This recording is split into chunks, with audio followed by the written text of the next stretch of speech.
I'm here with Clout Branding, no stranger to the Transform Awards, winner of the Grand Prix a couple of years ago. They're back again for their work with Carne Group. 6 categories. I'm not going to name them all, but it includes creative strategy, it includes best visual identity from the financial services sector, a whole host of others. A really interesting piece of work. One of the things that the judges commented on was the journey that had been made from something that was perhaps a little staid to something really very, very different and quite unusual. Owen, you're with Carne Group. Yep. Tell me about that journey. What was it like? What was wrong with the brand in the first place? And tell me about the journey that you've gone on now.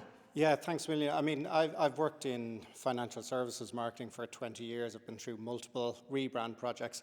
And I think there was a number of things that were quite different to this. The first was probably the time and effort that the guys put into actually that research phase, really trying to understand what are Carne about, what is the purpose, what do they do, before even getting into the sort of traditional creative piece and actually bringing the company on the journey.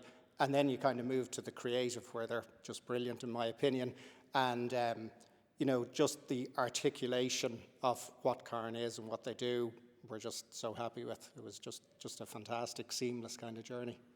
Fantastic. Well, Mike, Scott, you're with Clout. I think that one of the things that really kind of did stand out was that creative that Owen's just talked about. But it's much more than the creative work. I think the strategy that's behind it is the thing that really started to light the fire behind the judges. Tell me a bit about that. Well, I mean, obviously I'm on the visual side, Scott's on the brand strategy side, so I'll let Scott speak for that. But I mean, from a visual perspective, Carne operate in a very complex industry, and they were very complex themselves in how they articulated their products and services. So, you know, the core idea was unity through simplicity, and we had to kind of really make sure that worked all the way through the visual identity, and you know, making sure it's cohesive and all the kind of usual stuff. So, yeah, I think when you look at these things, you just look at how you can create change and where the client wants change to take place, and then just you pull on a string in terms of understanding who has the power to make that change happen for you and what goes into those decisions and actually what emotions drive those decisions in the end. So I think that was the starting point to trying to simplify things. We went from sort of 40-odd products down to 3 simple service lines, and I think tried to just filter out what the different audiences needed to hear to make all the messaging relevant to everybody that came across it.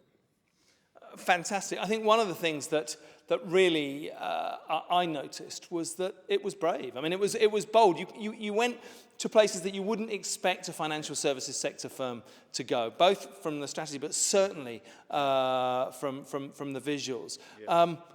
Were you worried that there might be pushback on that, or as a client, were they kind of bold to embrace change? Well, I think, I mean, that's certainly true, and you know, from our experience of working with Carne, particularly in the asset management industry, so we had to tread quite carefully not to upset the more traditional end of their client base, but also kind of speak to the future vision of the business as well. So I think we got the balance just about right, I would say. Yeah. Fantastic. Well, I think the judges did too, so it's going to be interesting to see how well you do tonight. Good luck. Thanks very much, Andrew. Thank you.